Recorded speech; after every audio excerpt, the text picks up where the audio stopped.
যাও যাও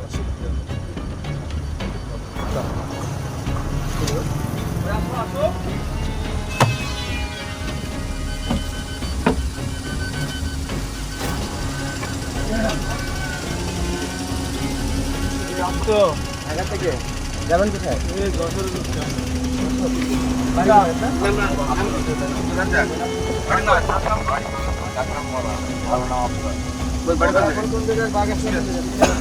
ব্যাগে কি আছে?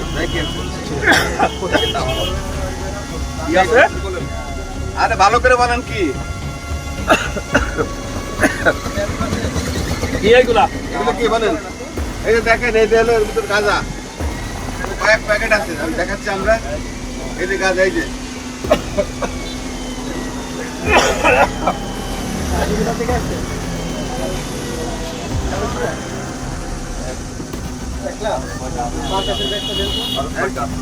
কয় কেজি এখানে টোটাল? 2 কেজি করে, মানে 6 দোকানে। ঠিক আছে। আপনাকে ওখানে 6টা আর 2টা 8টা।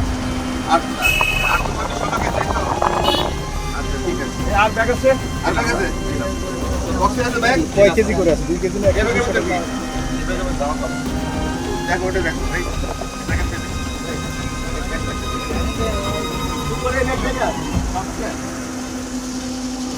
তুমি মাল কাটে দিচ্ছে, সত্যি কথা বলো।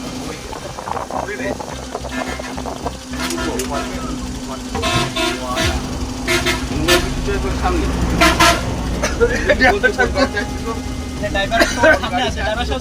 ড্রাইভার সাহেব একটু আসেন। এখানে আরো 6টা ওরকম।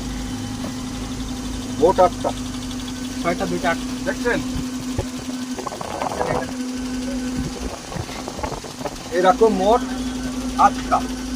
এই যে ব্যাগে আছে, 6টা আছে ভিতরে আর এখানে। আপনার দেখতে এগুলো সব গাঁজা। ভাই আপনি কি ড্রাইভার? জি। আচ্ছা আচ্ছা। সুপারভাইজার কই? হাত উঁচু করো।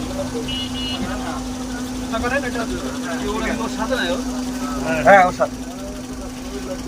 ভাই ভিডিও করবেন না, আপনি কি সাংবাদিক? ভিডিও করবেন না। আপনারা সোশ্যাল মিডিয়ায় দেখবেন। তো বাসে বিপুল পরিমাণে একটি গাঁজার চালান যশোর শহরে প্রবেশ করবে। উক্ত সংবাদের ভিত্তিতে একটি আভিযানিক দল রাজাপুর জামতলা নামীয় স্থানে বাসটি প্রতিরোধ করি এবং প্রতিরোধ করে উক্ত বাস তল্লাশি করে H1 এবং HTCতে বসা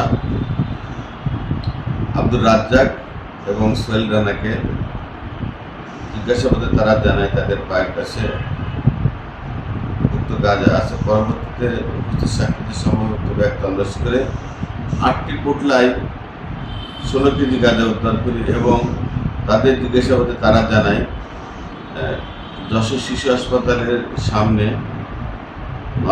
যশোর জেলার শীর্ষ মাদক সম্রাজ্ঞী মঞ্জুরা বেগম বুড়ি এবং তার সহযোগী উক্ত মাল রিসিভ করে।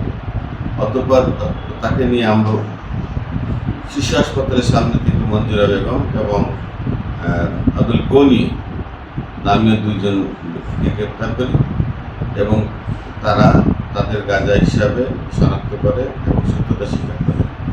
তাকে জিজ্ঞাসাবাদ চলছে, তাদের বিরুদ্ধে মাদক আইনে নিয়মিত মামলা হবে।